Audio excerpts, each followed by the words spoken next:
আচ্ছা, বর্তমানে তো একটা কথা সবার মাথাতেই আসে যে তৃণমূলের এত বড় দুর্নীতি, তৃণমূলের এত বড় অপশাসন, তাও কেন 21-এর নির্বাচন হোক বা 16-র নির্বাচন, কেন বারবারই জিতছে তৃণমূল? যেরকম এই রাজ্যে চাকরি নেই, চাকরি হারা বহু যুবক রয়েছে।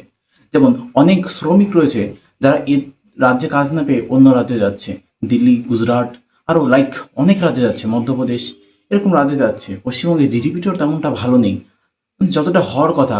ব্রিটিশদের আমলে বলা হয় ইংল্যান্ডে যত কিছু না ছিল, শুধুমাত্র মুর্শিদাবাদে তার থেকে বেশি অর্থনীতি ছিল বলে ইংরেজরা লুটে নিয়ে গেছে আমাদের।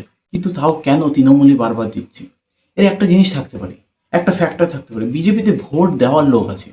কিন্তু একটা জিনিস ভালো করে ভাবুন তো, ভোট দিলেই শুধু হয় নাকি আমরা কি দেখছি, এত বছর কি দেখে আসছি যে ভোট করানোর লোকটাও থাকতে পারে?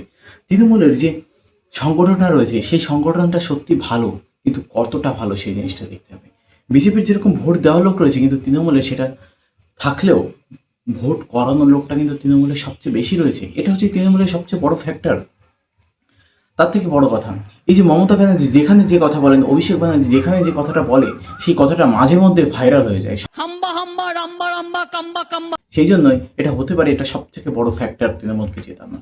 তার পরবর্তী আরো কিছু কথা রয়েছে, যেরকম তৃণমূলের রাজ্য স্তরে কেমন সংগঠন রয়েছে সেটা নতুন করে বলার কিছু নয়, কারণ তৃণমূলের গ্রামীণ স্তরে সব থেকে বেশি যদি সংগঠন থাকে সেটা তৃণমূলের রয়েছে, কারণ তৃণমূল বোঝে যে কি করে কি করতে হবে, কি করে মানুষের ভোটটাকে নিতে হবে।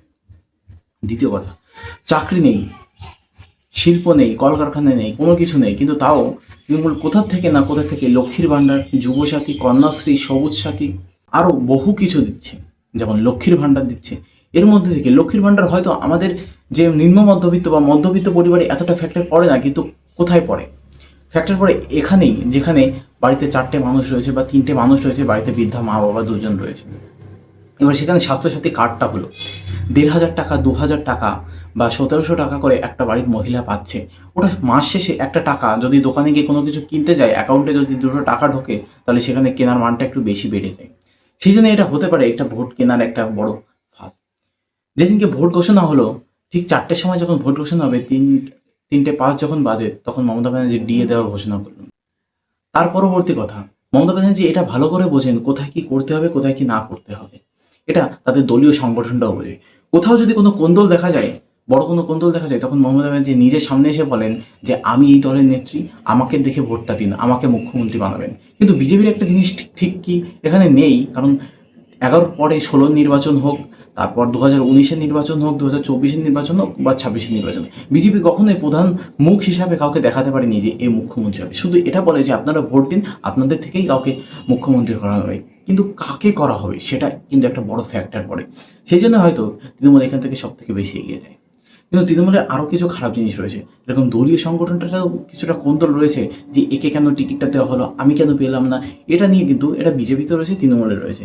যেরকম বর্তমানে তৃণমূলের কাছে ভোট করানোর জন্য আইপ্যাক রয়েছে। এই আইপ্যাক, এই কিছুদিন আগে এই আইপ্যাকের অফিসে ইডি যখন হানা দিয়েছিল, তখন মুখ্যমন্ত্রী মমতা বন্দ্যোপাধ্যায় সবুজ ফাইলার একটা ল্যাপটপ নিয়ে তিনি নিজের গাড়িতে করে পালিয়ে এসেছিল সেখান থেকে। পালিয়ে বলা যায় না, একমাত্র বাঘিনীর মতো নিয়ে এসেছিল, যেটা তৃণমূলের লোকজন দাবি করে। কিন্তু কেন সেই আইপ্যাকের থেকে সেই জিনিসটা ছিনিয়ে নিয়ে চলে আসলো?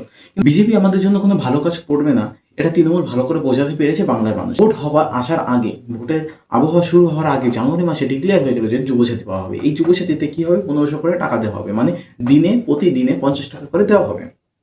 এটা তৃণমূলের নতুন নোটিশ জারি হলো।